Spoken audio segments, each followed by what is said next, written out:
name is Cheyenne and I'm from Singapore. Okay, my first name is Ija and I was born in China. My name is Cherry. I'm from Hong Kong. I'm 21. Right now I'm 20 years old. I'm 21.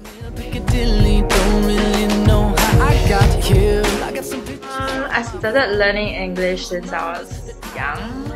I grew up speaking it. I started learning English in my middle school in China, so around like 12.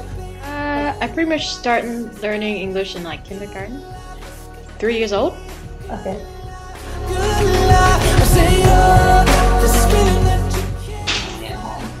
At home, I spoke English to my siblings and my parents, but to my grandparents, I spoke Chinese and a dialect. Chinese and our dialect. Okay. I speak Cantonese.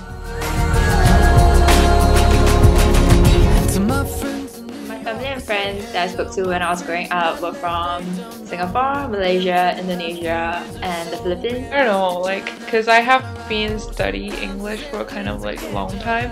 So like when there is no person in my apartment and I'm like doing something else, I might just talk with myself in English. Although sometimes I'm gonna just skip some words because I don't really know how to say that in English.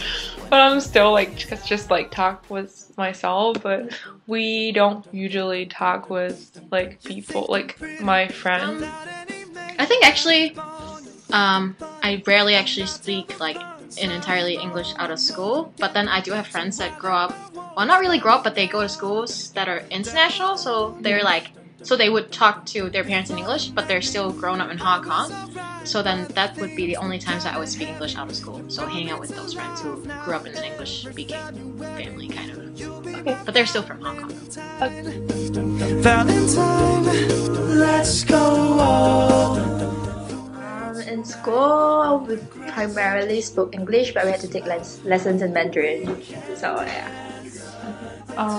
In middle school, basically Chinese, and in high school, because my high school is an international school, so sometimes we speak English, but rarely. Cantonese and English. So we mostly speak Cantonese like with like our friends, like classmates and stuff, but then we have to speak English with like teachers and everybody else pretty much. Okay. And during class, kind of. When you look at me, just one touch. Now, baby.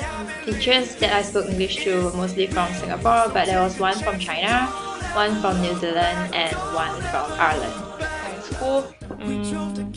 In high school, it's like from another province of China, but it's still Chinese teacher. I've had several. The ones I remember, one of them is from England, the other one is from America, one of them is from Australia, and yeah, that's about it. We can dance until At the University of Minnesota, I use more English instead of Singlish. A mix of a little bit of Malay, some dialect, and English. I think like my accents was kind of changed.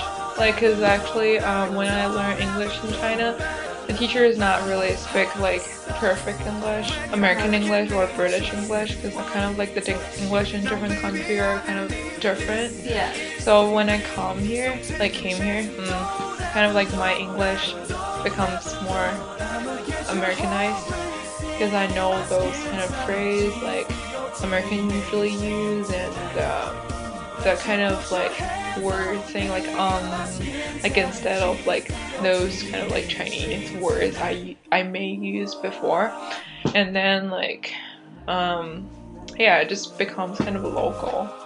Like, I think actually my accent has changed quite a bit. Like, so when I was back in Hong Kong, I had a kind of like Cantonese English accent weird thing, but then now I would adjust to like the American accent. So that's I guess the biggest change. Whether I'm here or back home, like for here I use like proper English, and like back home I lapse into Singlish. Singlish we usually add like lars and lors at the end of our sentences, but I don't know why.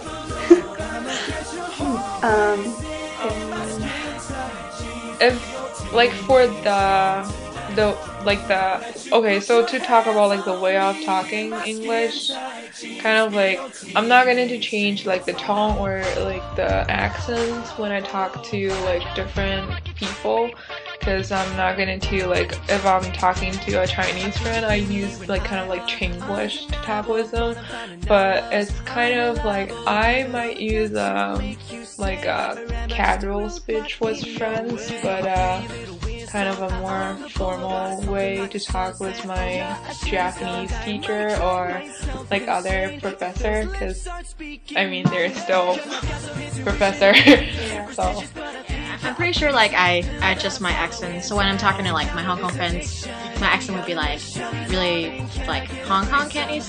And then when I talk to American friends, I would mostly speak in an American accent. And sometimes I know friends who's from like Malaysia, Singapore, which they have a different accent. I would try to adjust to their accent as well.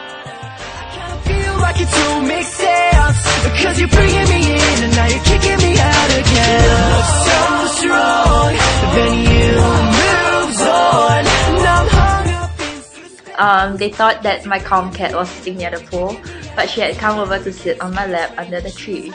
Your friend told me there's a sale on potato and milk. I don't like the temperature of my latte.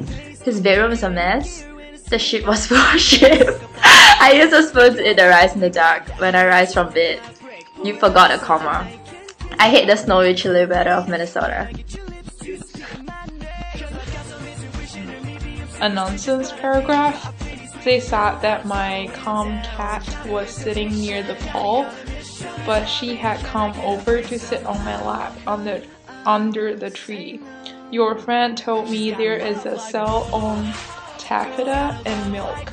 I don't like the temperature of my latte. His bedroom is a mess.